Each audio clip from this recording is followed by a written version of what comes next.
अशी विनंती आहे.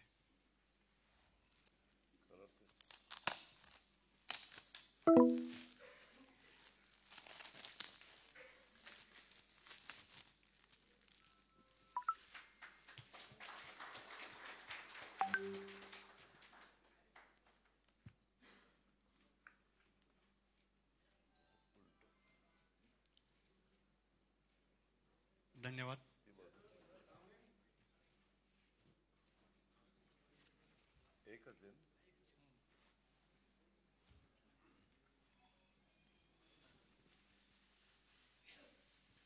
माझ्या सर्व बांधवांचं आणि भगिनींचं मी सुरुवातीलाच हार्दिक स्वागत करतो. महाराष्ट्राच्या विधानसभा निवडणुकांची तयारी सुरू आहे. कालच आम्ही महायुतीच्या प्रचाराचा नारळ अंबाबाईचं दर्शन घेऊन कोल्हापूरला त्या ठिकाणी फोडला. मुख्यमंत्री, मी, उपमुख्यमंत्री, तिथले 10 उमेदवार सगळे आम्ही तिथं उपस्थित होतो. आठवले साहेब होते, सदाशिवराव खोत होते, कवाडे साहेब होते, जे घटक पक्ष आहेत ते सगळेजण तिथं उपस्थित होते. या निवडणुकीत सहभागी होणाऱ्या सर्व पक्षांचे जाहीरनामे देखील जाहीर होत आहेत. आमचा युतीचा पण जाहीरनामा येणार आहे, परंतु त्याचबरोबर एक पक्ष म्हणून पक्षाचा पण जाहीरनामा. आणि पत्रकार मित्रांनो, यावेळेस आम्ही आमच्या ज्या विधानसभा मतदारसंघ लढवतोय त्याचा पण त्या मतदारसंघाचा जाहीरनामा हा आम्ही देतोय. मगाशी तुम्ही एक जी क्लिप बघितली, त्याच्यामध्ये साधारण बारामतीमध्ये पुढं 5 वर्षामध्ये काय करायचं, काय माझं विजन आणि आमच्या पक्षाचं विजन आणि आमच्या सहकाऱ्यांचं राहणार आहे, हे त्याच्यातनं लोकांना दाखवण्याचा प्रयत्न आम्ही केलेला आहे. आणि युतीच्या बद्दल तर ते काल काही मुद्दे मुख्यमंत्र्यांनी सांगितलेले. पुढं अजून एक आमचा कार्यक्रम मुंबई किंवा काही ठिकाणी होईल. आज या निवडणुकीच्यासाठी राष्ट्रवादी काँग्रेस पक्ष पार्टीचा जाहीरनामा सादर करण्याच्या करता आपण सगळेजण जमलो. यंदा आम्ही एक वेगळा दृष्टिकोन ठेवून हा जाहीरनामा बनवलेला आहे. आणि ज्या मतदारसंघात निवडणुकीसाठी आमचे उमेदवार आहेत त्या प्रत्येक मतदारसंघातला स्वतंत्र जाहीरनामा मी सुरुवातीलाच सांगितलं आहे. आज आपण महाराष्ट्रातली जवळपास वेगवेगळ्या 50 मतदारसंघासाठी 50 जाहीरनामे प्रकाशित करतोय आणि उर्वरित जाहीरनामे देखील येत्या काही दिवसामध्ये आम्ही प्रकाशित करतोय. सुनील तटकरे आमचे राष्ट्रवादी काँग्रेस पक्षाचे प्रांताध्यक्ष हे मुंबईतून महायुतीचा राज्यव्यापी जाहीरनामा आणि प्रत्येक मतदारसंघाच्या जाहीरनाम्याचा सारांश असलेली एक पुस्तिका हे प्रकाशित करतायत. यंदा आम्ही प्रत्येक मतदारसंघासाठी स्वतंत्र जाहीरनामे तयार करून प्रत्येक भागाच्या विशेष गरजा लक्षात घेऊन काम करतोय. आणि या स्थानिक जाहीरनाम्यामध्ये आमच्या आमदारांच्या महत्त्वपूर्ण कामगिरीबद्दल आणि आमचे उमेदवार पुढील 5 वर्षात कोणती महत्त्वपूर्ण कामं करणार आहेत याची माहिती देण्यात आलेली आहे. आणि तुम्ही जर पाहिलं तर प्रत्येक मतदारसंघातील रहिवासी, शेतकरी, कष्टकरी, युवक आणि महिलांच्या सोबत सखोल चर्चा करून त्यांच्या अपेक्षा आणि गरजांना या जाहीरनाम्यामध्ये प्राधान्य देण्याचा आम्ही प्रयत्न केला. आणि साधारण जे आपल्याला शक्य आहे, जे आपण पार पाडू शकतो, ह्याच गोष्टीचा आम्ही विचार केलेला आहे. आमच्या पार्टीच्या सोशल मीडिया टीमच्या मतदारांशी सर्व स्तरावर जोडण्यासाठी एक नवीन रणनीतीचा अवलंब आम्ही करतोय. अलीकडे आम्ही आमच्या प्लॅटफॉर्मवर AI आधारित जाहिरात मोहीम सुरू केली आहेत. आणि त्याला तसं बघितलं तर सर्व स्तरावर भरघोस अशा प्रकारचा प्रतिसाद मिळतोय, त्याचा आम्हाला समाधान आहे.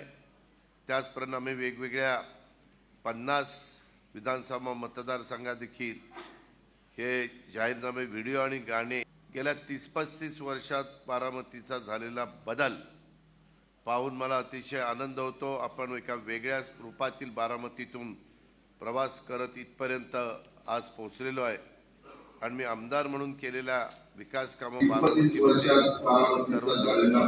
गेल्या 5 वर्षामध्ये पाहून मला अतिशय आनंद होतो. आपण एका वेगळ्या रूपातील बारामतीतून कामं केली आहेत. महाराष्ट्रातील विधानसभा मतदारसंघात याहून मोठा निधी आलेला नाही.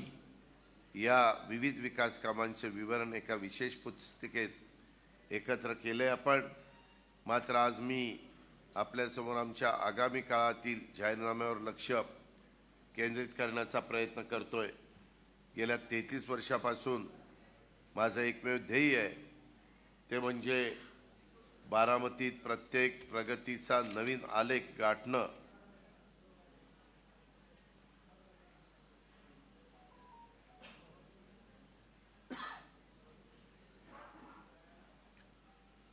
आणि मी हे अखंडपणे करत राहणार आहे। हा जाहीरनामा आपल्या सर्वांच्या सामुदायिक उद्दिष्टांचं प्रतिबिंब आहे आणि मी बारामतीला देशातील सर्वात आदर्श आणि प्रगत ठिकाण, प्रगत तालुका बनवण्याचा मी कटिबद्ध आहे। बारामतीला कुस्तीची एक समृद्ध अशी परंपरा आहे। माझ्या स्वतःच्या कुस्तीवरील प्रेमावर इथल्या खेळाडूंना आवश्यक सुविधा पुरवण्याचा आम्ही प्रयत्न केला आहे। मात्र महाराष्ट्राने इतर राज्यांप्रमाणे आंतरराष्ट्रीय स्तरावर अद्यापही खेळात यश मिळवलेलं नाही, ही खंत माझ्या मनात नेहमीच असते। यावर उपाय म्हणून बारामतीमध्ये महाराष्ट्रातील पहिली जागतिक दर्जाची क्रीडा अकादमी उभी करण्याचं मी ठरवलेलं आहे। पंजाब आणि हरियाणासारख्या प्रगत राज्यांच्या मध्ये संस्थांच्यामधून प्रेरणा घेऊन ही अकादमी बॉक्सिंग, कुस्ती, भालाफेक, शूटिंग, पोहणं इत्यादी प्रकारचे खेळाडू तयार केले जातील अशा प्रकारचा आणि आधुनिक सुविधा, वैधानिक कोचिंग आणि प्रशिक्षणासह ही अकादमी महाराष्ट्रातील खेळाडूंना प्रशिक्षण देईल।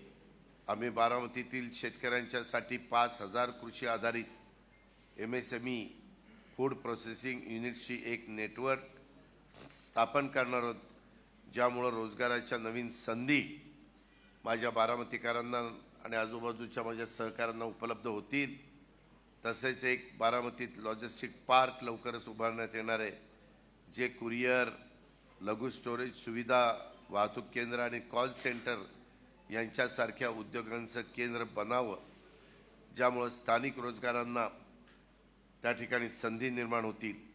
विकासाच्या दिशेने एक मोठं पाऊल म्हणून बारामतीला भारतातील पहिलं सौर ऊर्जा शहर बनवण्याचा आमचा मानस आहे, जिथे घरे, रस्ते आणि सार्वजनिक इमारतीत यातील सर्व उपकरणं सौर ऊर्जेवर चालतील। आरोग्याच्या क्षेत्रात बारामतीत एक अत्याधुनिक, सध्या कॅन्सरचं प्रमाण जगात वाढतंय, महाराष्ट्रात वाढतंय, देशात वाढतंय, तर कॅन्सरवर कर्करोग रुग्णालय उभारण्याचा मी निश्चय केलेला आहे, ज्यामुळे पुणे मुंबईला जाऊन उपचार घेण्याची गरज आज माझ्या ग्रामीण भागातल्या जनतेला जी भासते ती भासणार नाही।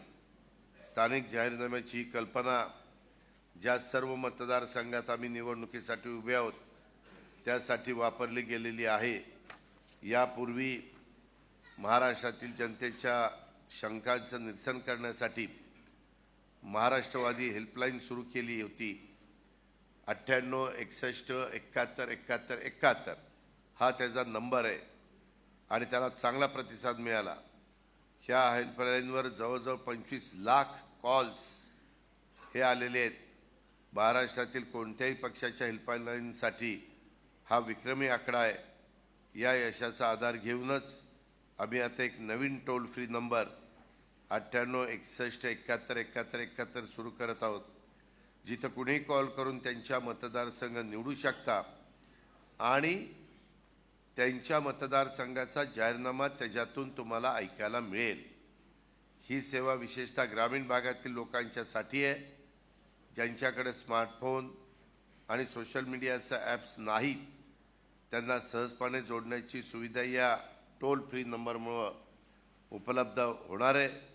आजचा कार्यक्रम फक्त बारामतीकरांच्यासाठीच नाही, तर ज्या ज्या मतदारसंघात आम्ही सेवा देतोय, उमेदवार उभे केलेले आहेत, त्या सर्वांच्यासाठी एक वचन आहे।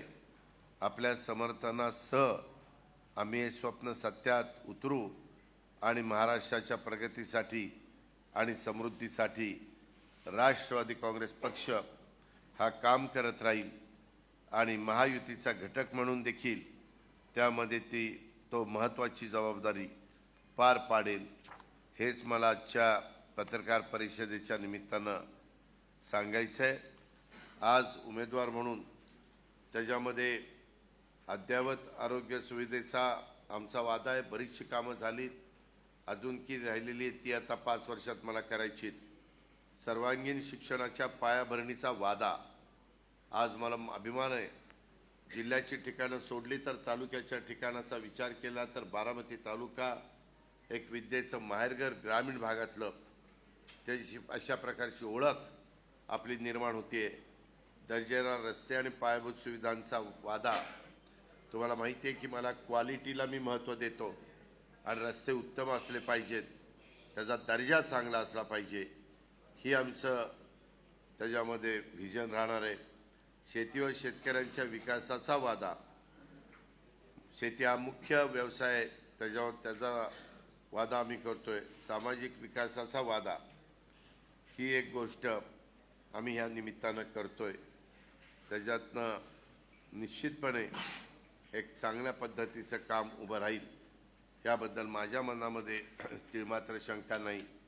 या ठिकाणी जाहीरनामा शुभारंभ प्रसंग राज्यातून 59 ठिकाणी थेट प्रक्षेपणाद्वारे प्रतिनिधी सहभागी झालेले त्यांचंही मी मनापासून स्वागत करतो. आणि त्या प्रतिनिधींना खरं तर मी कालच त्यांच्याशी बोललेलो आहे, परंतु कुणाला काही त्याच्याबद्दल विचारायचं असेल तर ते माझ्याशी संभाषण करू शकतात. अशा पद्धतीचं आव्हान मी या निमित्तानं करतो आणि इथंच थांबतो. धन्यवाद. जय हिंद, जय महाराष्ट्र. बोला बोला.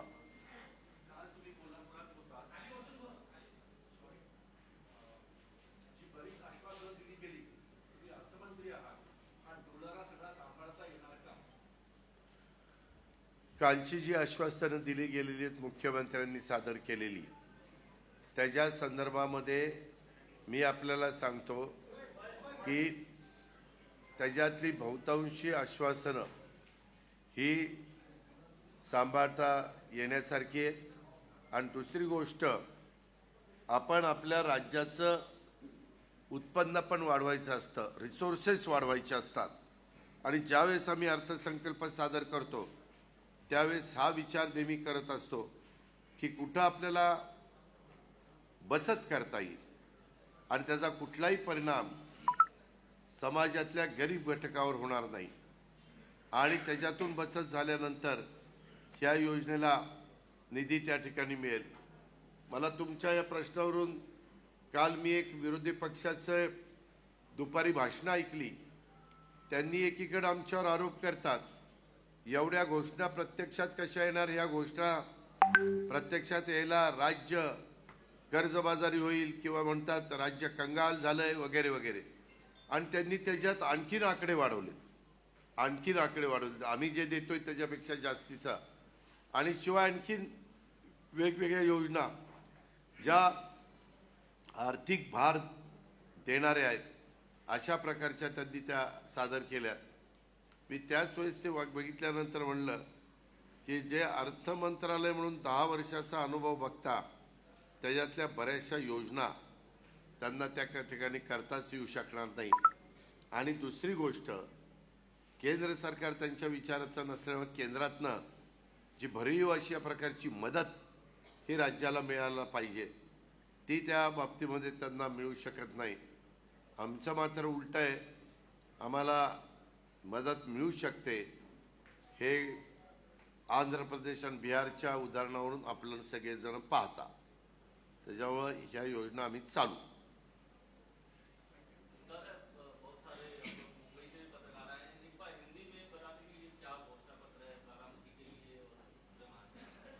पूरे महाराष्ट्र के लिए जो घोषणा पत्र है उसके बारे में हमारे पार्टी के प्रेसिडेंट मिस्टर सुनील तटकरे जी ये बम्बई में है, वहाँ से उन्होंने प्रेस ली है. बारामती का मैं आपको बताता हूँ.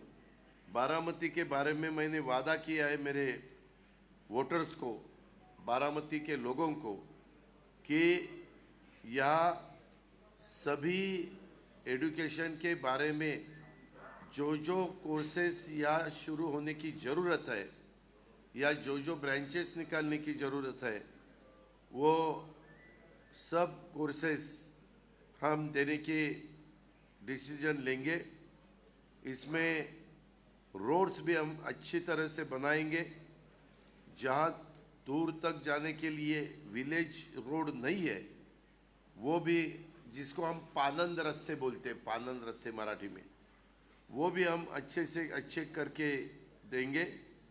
हमारे यहाँ मेन खेती यहाँ का लोगों का व्यवसाय है और खेती के लिए और फार्मर्स के लिए हम ये जो स्टार्टअप इंक्यूबेटर्स के माध्यम से 5000 एग्रीकल्चर पर सूक्ष्म लघु एंड मध्यम, जिसको हम बोलते हैं MSME या अन्न प्रक्रिया यूनिट्स की स्थापना करने का हमने सोचा है। ये हमने बताया है, ये हम करके दिखाएंगे। और एक अपने बारामती का एग्रीकल्चर पर आधारित जो भी इंडस्ट्री है वो एक देश में सबसे अच्छा मॉडल बनेगा, ऐसा मेरा वादा है। बारामती में हम लॉजिस्टिक पार्क इसकी भी निर्मित करेंगे। उस पार्क में कुरियर सर्विस, सूक्ष्म स्टोरेज, वाहतूक ट्रांसपोर्ट के लिए एक केंद्र, कॉल सेंटर, ऐसे उसका समावेश होगा। और ये सुविधा मेरे बारामतीयों के लिए उपलब्ध करने का मेरा इरादा है। इस सुविधा से बारामती में लॉजिस्टिक ऑपरेशंस और भी गतिमान हो जाएंगे, जिससे यहाँ इंडस्ट्री के बहुत कुछ Disconnected. वो खड़े हो सकते हैं। इसीलिए मैं इस प्रोजेक्ट के माध्यम से लॉजिस्टिक, ये बारामती का लॉजिस्टिक पार्क ये पूरे देश में एक अच्छा मॉडल बनकर आगे आएगा। बारामती में पूरे देश में एक पहली सिटी बारामती ऐसी होगी जो हमने सोचा है कि सोलर सिटी हमें बनाने का हमारा इरादा है। और ये करते वक्त जिसके लिए रोड भी है, उसका घर भी है, और कोई जगह समझो हमारी government of India, government of Maharashtra की इमारत हो, ये उनके लिए सप्लाई करने के लिए, बिजली मिलने के लिए हम सोलर पैनल बिठाकर ये पहली सोलर सिटी बनाना चाहते हैं। इसमें हमारे जो वोटर है, नागरिक है, उनका भी सहयोग हमें मिलना चाहिए। ऐसे मुझे उनको भी रिक्वेस्ट है, मैं उनको रिक्वेस्ट करना चाहता हूँ। बारामती के रोड के ऊपर के, पहले बारामती सिटी के पूरे जो लाइट्स है वो सोलर पावर पे हम चलाने वाले, उससे पावर की बचत होगी। और बारामती सिटी में एक अच्छी तरह से ऊर्जा एनर्जी मॉडल ये पूरे देश में बन सकता है। और कैंसर का आजार बहुत जगह अभी आपको दिखाई देता है, उससे लोगों को बहुत तकलीफ भी होती है, फंड्स भी उनके पास नहीं रहते, गरीब लोगों को उसकी बहुत बड़ी कीमत चुकानी पड़ती है। इसीलिए मैंने सोचा कि बारामती के एरिया के लोगों के लिए, आजू बाजू के तालुका के एरिया के लोगों के लिए, बम्बई को पूना के जाके उसके ऊपर ट्रीटमेंट लेना असंभव है, बहुत कॉस्टली है। इसके कारण मैं एक अच्छा सा हॉस्पिटल ये वहाँ बनाना चाहता हूँ। इससे बहुत गरीब लोगों को मदद होगी, मिडिल क्लास को मदद होगी, ये मेरा पूरा भरोसा है। उसमें ऐसे अलग अलग हमने सब्जेक्ट लिए और ये हमारा बारामती का विजन है,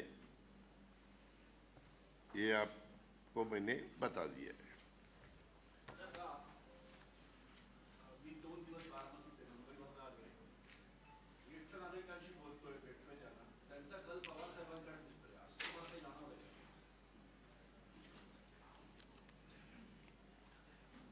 लोकसभेच्या वेळेस तसा कल मला जाणवत होता, विधानसभेला निश्चित बारामतीकरांचा कल बदललेला आहे आणि तुम्हाला तो 23 तारखेला पाहायला मिळेल।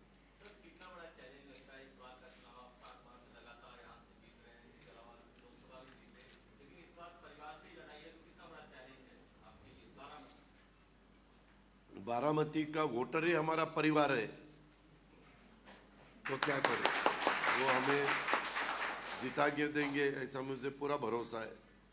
मैंने 50 विलेज में जाके उनके साथ कांटेक्ट करने की कोशिश की है। बाकी की भी जगह बाकी के भी विलेज में मैं जाने वाला हूँ, लेकिन मेरा दोपहर से मैं महाराष्ट्र के जो एरिया मुझे दिया है पब्लिक मीटिंग लेने के लिए वहाँ जाऊँगा। वहाँ सुबह तो ये नहीं रहता, पब्लिक रैली आप ले नहीं सकते, 4 बजे 6 बजे 8 बजे ऐसे उसका टाइमिंग रहता है।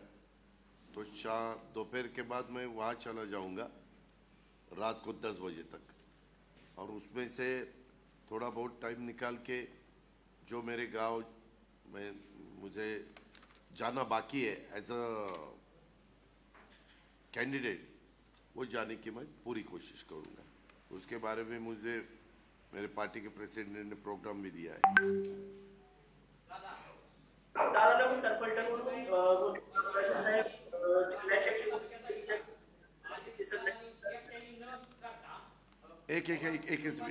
एक थांब ना, एकच मिनिट। आज या व्हिडिओ कॉन्फरन्सिंगच्या माध्यमातून संपूर्ण महाराष्ट्रातनं जोडले गेलेले प्रफुल्लभाई पटेल साहेब असतील, सुनील तटकरेजी आहेत, भुजबळ साहेब आहेत आणि सर्वच राष्ट्रवादी काँग्रेस पक्षाचे सन्माननीय उमेदवार यांचा मी आभार मानतो, त्यांना धन्यवाद देतो। आता तुम्ही तुमच्या मतदारसंघाचा जाहीरनामा तिथं तुम्ही प्रसिद्ध करा आणि तिथल्याच मीडियाच्या पुढं तो उपस्थितांना तुम्ही ती प्रेस कॉन्फरन्स घेऊन सांगा, असं माझ्या मान्यवरांना, सगळ्या सहकाऱ्यांना, सगळ्या उमेदवारांना विनंती, आव्हान आहे। धन्यवाद। हाँ काय बाबा बोलतोय, फलटणमध्ये रामराजे साहेब फलटण विधानसभा किंवा सातारा जिल्ह्याच्या राजकारणामध्ये असतात, तर ते आता राज्याच्या, जिल्ह्याच्या किंवा फलटणच्या प्रचारामध्ये राष्ट्रवादीच्या दिसत नाहीत, त्याबद्दल आपण काय सांगाल? कोण बोललो? फलटणवरून बोलतो दादा, प्रसन्न रुद्रभटे, पत्रकार प्रसन्न रुद्रभटे, दैनिक स्थैर्य। अरे पहिल्यांदा तिथलं काम होऊ द्या ना, तिथली प्रेस होऊ द्या। हा काय म्हणला तुम्ही? मी नीट ऐकलं नाही, मला नीट ऐकायला नाही मिळालं। दादा रामराजे साहेब फलटणच्या प्रचारामध्ये किंवा जिल्ह्याच्या कुठल्याही प्रचारामध्ये दिसत नाहीयेत। हा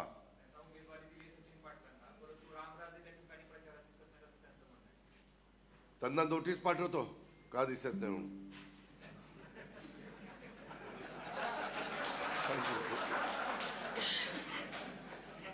आप बोलिए, हाँ तुम्ही सांगा।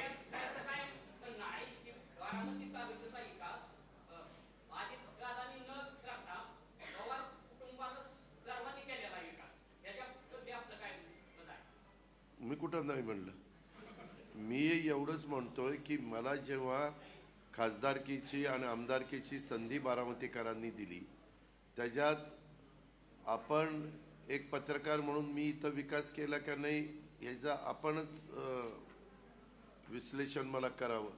माझ्या माहितीप्रमाणे सगळ्यांनी केला, पण त्याच्यात माझाही थोडासा खारीचा वाटा आहे। त्यांचा मोठा आहे, माझा खारीचा आहे।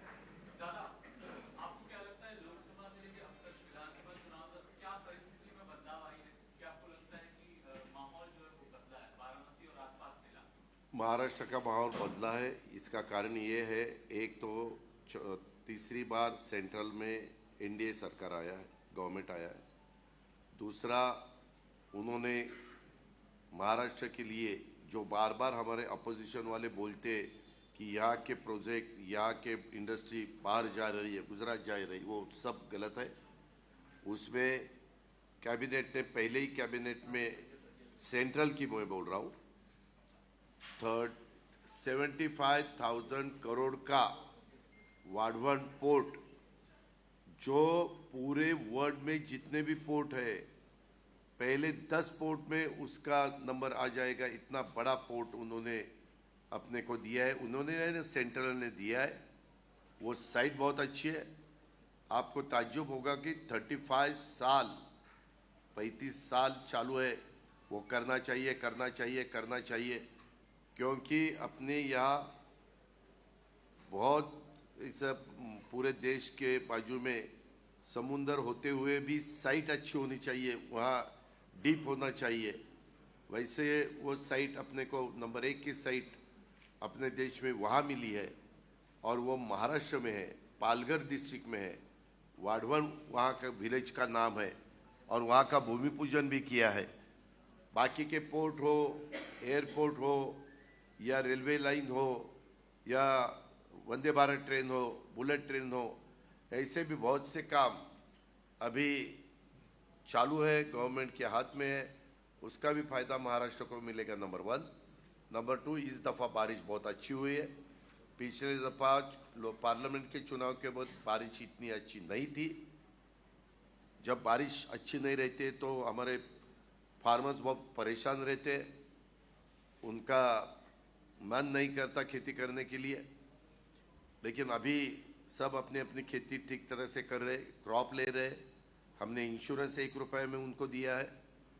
उनको हमने बहुत से जगह 0% इंटरेस्ट से क्रॉप लोन दिया है। फिर ये सब होते हुए हमने उसमें दूध का रेट भी इंसेंटिव उसमें दिया है। बिजली मुफ्त की है, 3 हॉर्स पावर, 5 हॉर्स पावर और 7.5 हॉर्स पावर के लिए। ऐसे बहुत से ये हमारी लाडली बहना तो बहुत ही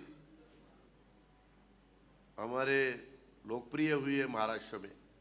आप जहाँ भी जाओ और उनको, हमारे लाडली बहनों को पूछो, वो भी आपको बताएंगे। और बहुत अच्छी अच्छी योजनाएं हमने लाई है, और हमारा काम चालू है। हमने अलग अलग सेक्टर के लिए भी बहुत कुछ डिसीजन, ये गवर्नमेंट एकनाथराव शिंदे जी, देवेंद्र जी में जब चला रहा था, तो हमने उसमें लाया है। इसीलिए हमें माहौल अच्छा दिख रहा है। दूसरा, पिछले दफ़ा हमारे अपोजिशन वालों ने एक नैरेटिव सेट किया था, ये बाबा साहब अम्बेडकर का संविधान बदलने वाले हैं। ये तो बिल्कुल होने वाला नहीं था, कभी होगा भी नहीं। और अभी तो जो न्याय देवता है, उसकी आंखों की जो पट्टी थी, आंखें बंद की थी, वो निकाली और उसके हाथ में संविधान दिया है। और हमेशा संविधान के बारे में प्राइम मिनिस्टर से सब पूरा देश एक रिस्पेक्ट हमेशा दिखाता है। तो वो भी अभी पता, वो तब उनको ऐसा लगा ये रिजर्वेशन अभी नहीं मिलेगा अपने को, ये लॉ अपने इसके संविधान भी वो कैंसिल करेंगे। ऐसा बहुत गलत उन्होंने आरोप किए और नैरेटिव सेट किया। उसकी भी बहुत बड़ी कीमत हमें चुकानी पड़ी।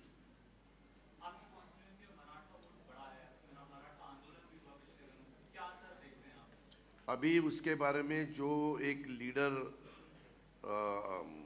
मनोज जरांगे के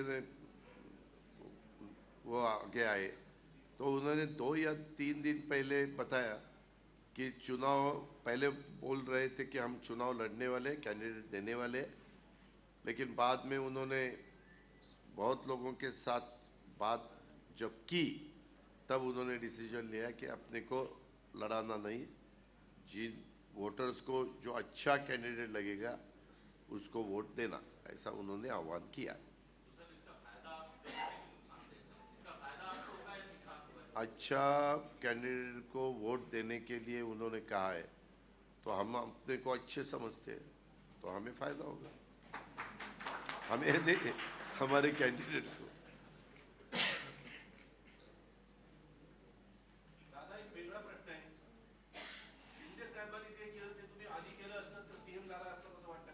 नाही आता ते आमच्या मराठीत म्हणतात आत्याबाईला मिशा असते तर आपण काय म्हणलो असतो, आता आत्याबाई पण नाही, तिला मिशा पण नाही, कुठं काढता। आता आम्ही इतकं पुढं आलो, पुन्हा तुमच्या प्रश्नाला काही उत्तर दिलं तरी आमची प्रेस जाईल बाजूला आणि तीच ब्रेकिंग न्यूज होईल।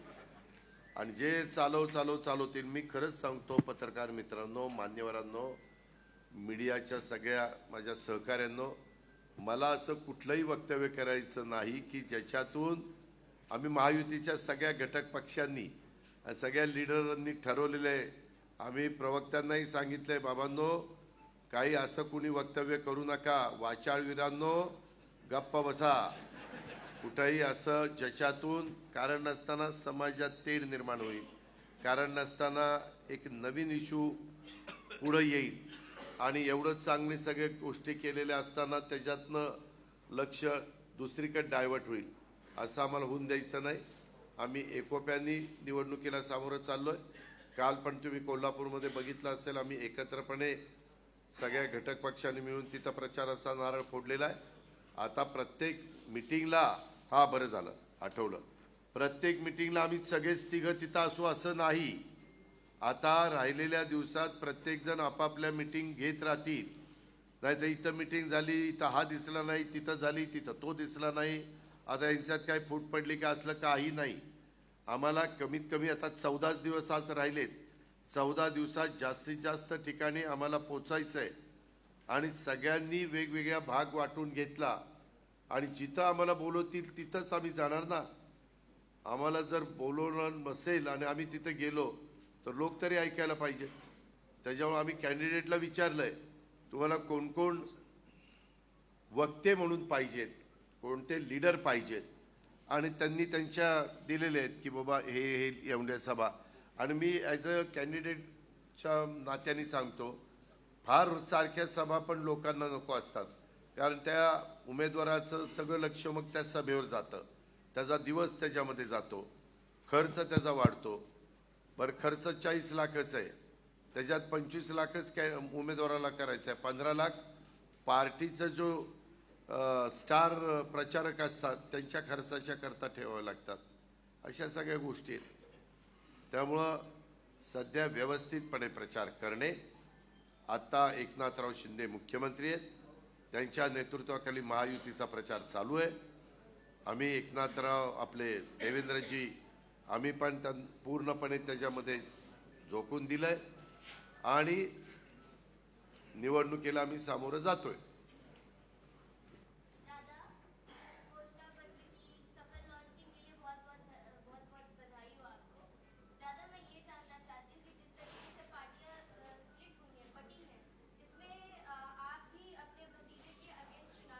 नहीं, हम किसके अगेंस्ट, हमारी पार्टी जो एनसीपी की पार्टी राष्ट्रवादी कांग्रेस पार्टी है, वही पार्टी में मैं हूँ, वही पार्टी का सिंबल मेरे पास है, हमारे पास है, मेरे नहीं। और एक मैटर सुप्रीम कोर्ट में चालू है, सुप्रीम कोर्ट ने बताया है कि ये हम जब तक डिसीजन नहीं देंगे तब तक आप वहाँ लिखना कि ये कोर्ट मैटर है।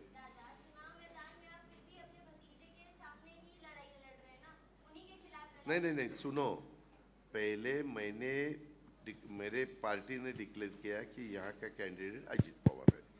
मेरे कार्यकर्ताओं ने डिमांड की कि नहीं दादा, आप दूसरे कई कॉन्फ्रेंस में नहीं जाने का, आपको बारामती में खड़ा होना पड़ेगा, हम आपका बिल्कुल सुनने वाले नहीं है। डेमोक्रेसी में मेजॉरिटी कार्यकर्ताओं को सुनना पड़ता है और इसी हिसाब से मैं खड़ा हुआ, वो मैंने तय किया। अब ये मेरे सामने कौन खड़ा करने का अधिकार तो आघाड़ी को है, तो आघाड़ी ने वो तय किया है।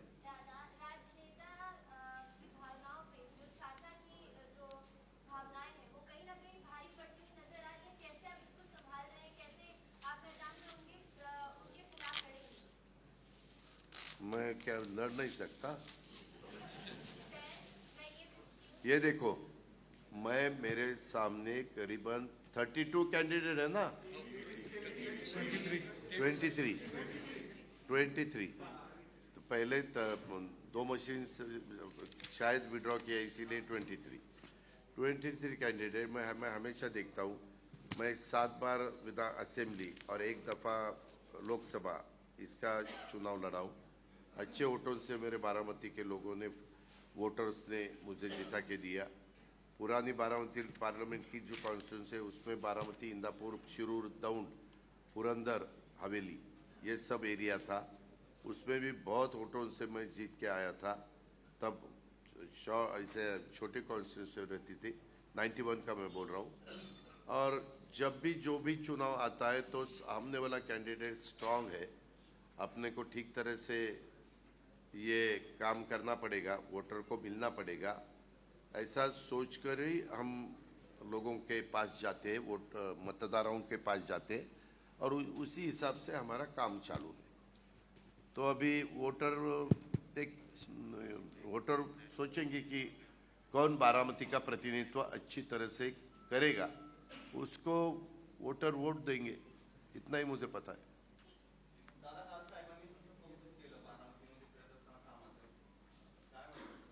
चांगले वाटतंय।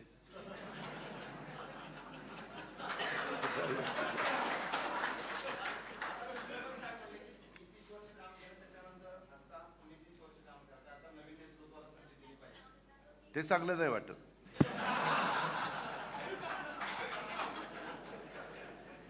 अरे काय, मी काय म्हातारा बितारा तुला दिसायला लागतो? अरे अजून पाहिजे ते करायला सांग, नाही केलं ते यायला पवारीच्या।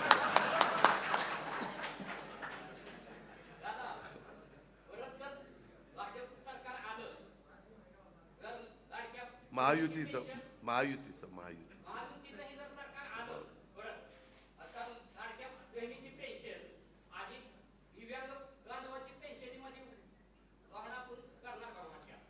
आमचा जाहीरनामा हा तुम्हाला त्या ठिकाणी पाहायला मिळेल।